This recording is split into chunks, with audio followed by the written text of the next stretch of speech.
বণিক নবীনচন্দ্রের থেকে রাজপণ্ডিতের কথা শুনে যুবরাজ রাজপণ্ডিতকে ডেকে পাঠায়।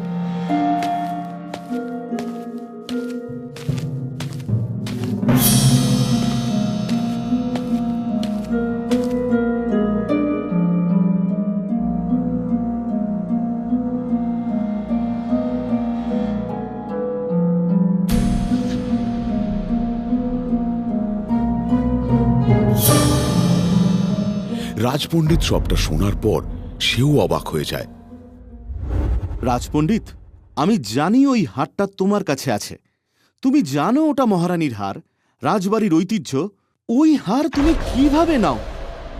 যাগে, যা হবার হয়ে গেছে। এখন হারটি ফেরত দাও। আমার কাছে তো কোনো হারই নেই। আমি কোথা থেকে যুবরাজকে হারটা ফেরত দেব? এখন যদি আমি বলি এই হারটা আমাকে আসলে বণিক দেয়নি, তাহলে ভাববে আমি মিথ্যে কথা বলছি। উফ, কি জ্বালা!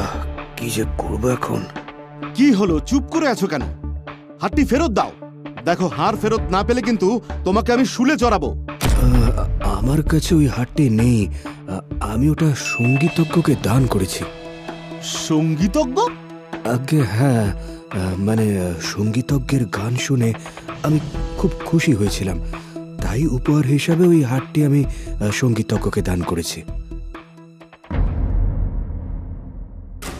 সেনাপতি! আজ্ঞে যুবরাজ। এক্ষুনি সঙ্গীতজ্ঞকে আমার সামনে হাজির করো। জো হুকুম।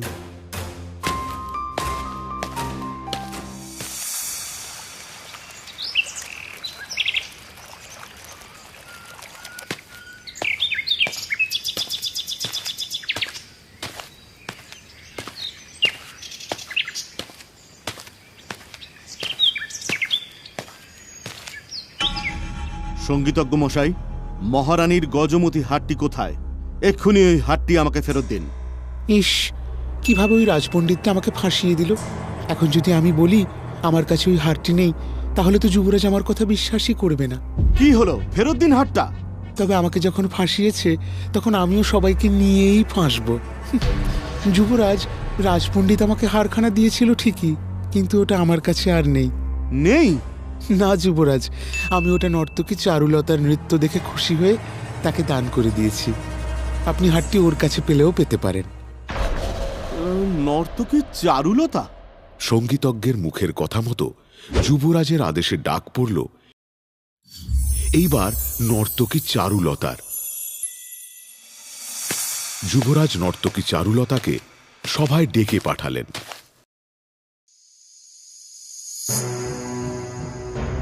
যুবরাজ, আমাকে ডেকে পাঠিয়েছেন?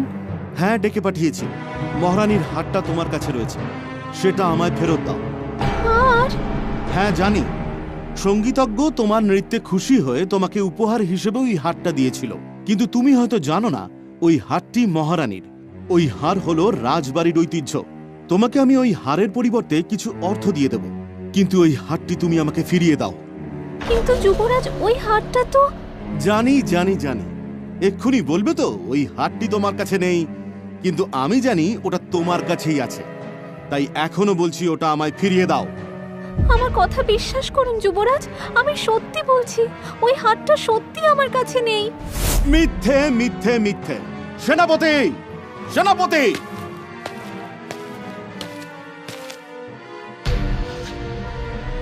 এক্ষুনি একে এখান থেকে নিয়ে গিয়ে বাকিদের সাথে কারাগারে বন্দি করে দাও।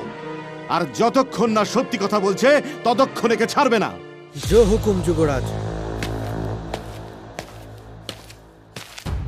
যুবরাজ, যুবরাজ, আমার কথা বিশ্বাস করুন, আমি সত্যি বলছি, ওই হারটি আমার কাছে নেই। আমাকে ছেড়ে দিন, আমাকে ছেড়ে দিন যুবরাজ। না, এইভাবে হবে না। আমাকে একবার বীরের সাথে কথা বলতে হবে। বীরই একমাত্র আমাকে এই বিপদ থেকে উদ্ধার করতে পারে। এরপর যুবরাজ বীরকে রাজবাড়িতে ডেকে পাঠায় আর বীরকে সমস্ত কথা খুলে বলে।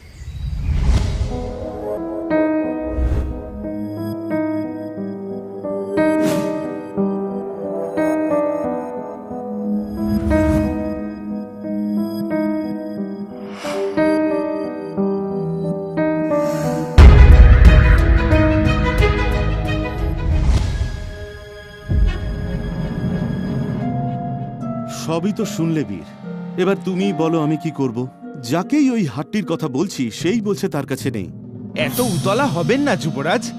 না বীর, তুমি বুঝতে পারছো না, ওই হাটটি আমাদের রাজবাড়ির ঐতিহ্য। বুঝতে পারছি যুবরাজ, আমি সব বুঝতে পারছি। আমি দেখছি কিভাবে ওই হার ফিরে পাওয়া যায়।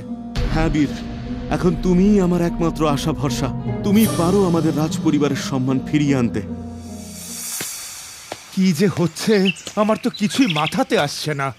বণিক মশাইয়ের এত নাম ডাক, উনি ওই চাষির থেকে গহনা কেড়ে নিয়েছেন।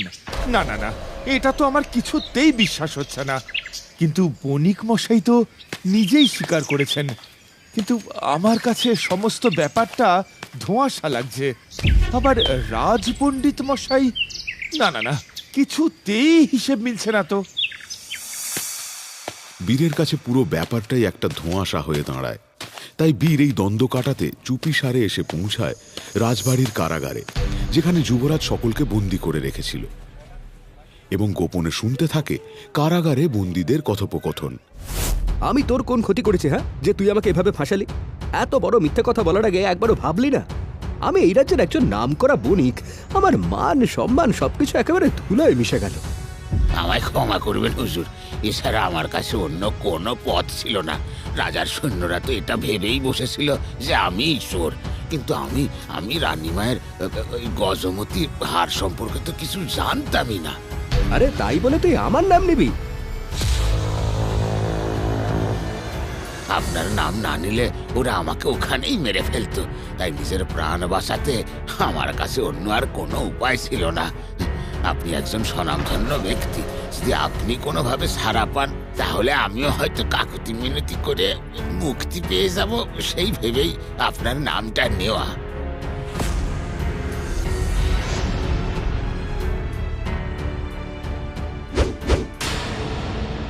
বলছি, চাষি না হয় নিজের প্রাণ বাঁচাতে আপনার নাম নিয়েছে, কিন্তু আপনি আমার নামটা কেন নিলেন বলুন তো বণিক মশাই?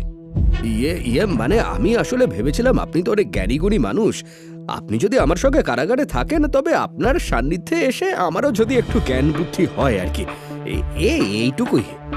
বণিক মশাই না হয় আপনার জ্ঞান বুদ্ধির জন্য আপনার নাম জড়িয়েছেন, আপনি কেন আমার নামটা জড়ালেন বলেন তো পণ্ডিত মশাই? আমি তো এইসব গজমতি হারের ব্যাপারে কিছুই জানি না। আসলে আমি ভেবেছিলাম কারাগারে যখন থাকতেই হবে তখন আপনার সঙ্গে থাকাটাই ভালো। কারাগারের এই শূন্যপ্রায় জীবনে অন্তত আপনার গান শুনে বাকি জীবনটা কাটিয়ে দেওয়া যাবে। সঙ্গীতজ্ঞ মশাই, উনি না হয় আপনার গানের জন্য আপনার নামটা জড়িয়েছেন। আপনি কি কারণে আমার নামটা জড়িয়েছেন বলুন তো? উনি আমার নাম গানের জন্য জড়িয়েছেন, আর আমি আপনার নাম নৃত্যের জন্য জড়িয়েছি। ভেবেছিলাম বাকি জীবনটা যদি কারাগারেই থাকতে হয় তবে মাঝে মধ্যে আপনার নৃত্য দেখলে আমার মনটা একটু ভালো থাকবে। তাহলে আমার সন্দেহটাই ঠিক, এনারা কেউই মহারানীর গজমতি হার চুরি করেননি। তাহলে হারটা চুরি করলো কে? এরপর বীর নিজের দ্বন্দ্ব দূর করতে রাজবাড়ির উদ্যানে এলো। এইখান থেকেই তো মহারানীর গজমতি হার চুরি হয়েছিল, তাই এইখানেই আমাকে ভালো করে সব জায়গা খুঁজতে হবে।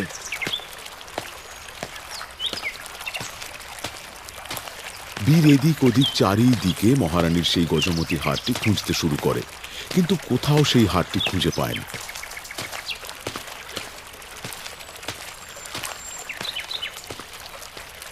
না, কোথাও তো পেলাম না। কি গরম, আর পারছি না। যাই, ওই বট গাছটার নিচে বসে একটু বিশ্রাম নিয়ে নি।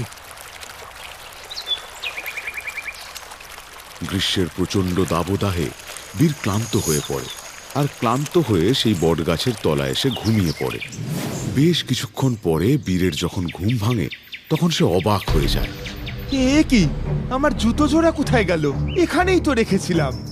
না, এখানে তো কোথাও নেই। তাহলে জুতো জোড়া গেল কোথায়? এই গ্রীষ্মকালের প্রখর রোদে রাস্তাঘাট তো একেবারে আগুন হয়ে রয়েছে। এর মধ্যে জুতো ছাড়া আমি বাড়ি ফিরি কিভাবে?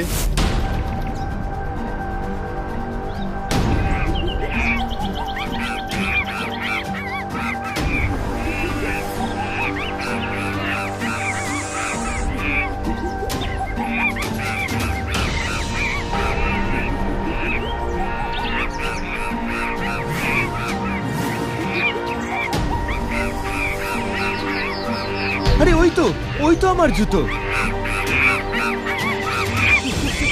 তার মানে ওই বাঁদরটা আমার জুতো জোড়া নিয়েছে। এই বাঁদর, দাঁড়া দাঁড়া বলছি, দাঁড়া। আরে এ তো মহা মুশকিল, এ তো দেখছি খুব দুষ্টু বাঁদর। বীর বানরটিকে নিচ থেকে ধরবার অনেক চেষ্টা করে, কিন্তু কিছুতেই বানরটিকে সে ধরতে পারে না। তার ফলে বীর বানরটির প্রতি খুব রেগে যায়। আরে ওই তো গজমতির হারটা বাঁদরের গলাতে। তার মানে বাঁদরটাই ওটা নিয়ে গিয়েছিল।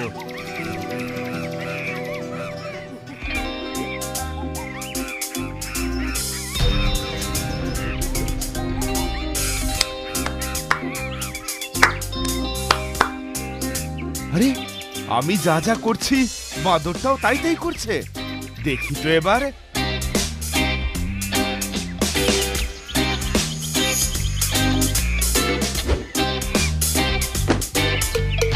এই তো পেয়েছি।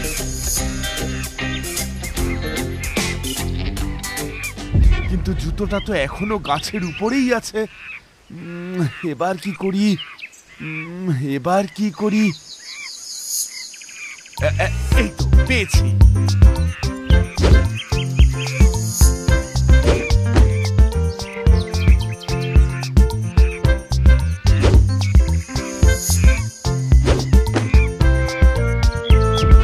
জুতো আর গজমতির হার ফিরে পেয়ে বীর একটা মুচকি হাসি হেসে যুবরাজের কাছে ফিরে গেলেন।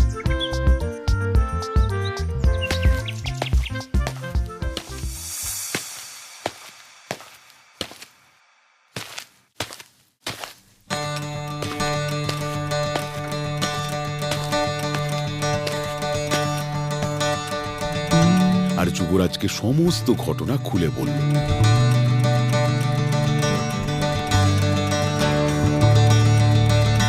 সমস্ত ঘটনা শোনার পর যুবরাজ অবাক হয়ে হাসতে হাসতে বলল, কি বলছো বীর? একটা বানর এই কাণ্ড করেছে? আগে হ্যাঁ যুবরাজ, এই নিন মহারানীর গজমতির হার। সত্যি বীর, তুমি আমাদের রাজবাড়ির সম্মান বাঁচালে। তোমার কাছে আমি চিরকৃতজ্ঞ থাকব। এমন করে বলবেন না যুবরাজ, এটা তো আমার কর্তব্য।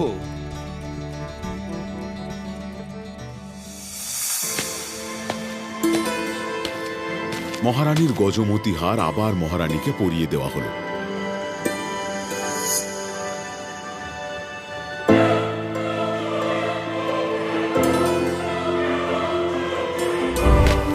এবং গজমতি হার চুরির উদ্দেশ্যে যাদের বন্দী করে রাখা হয়েছিল তাদের প্রত্যেককে যুবরাজ সসম্মানে মুক্ত করল।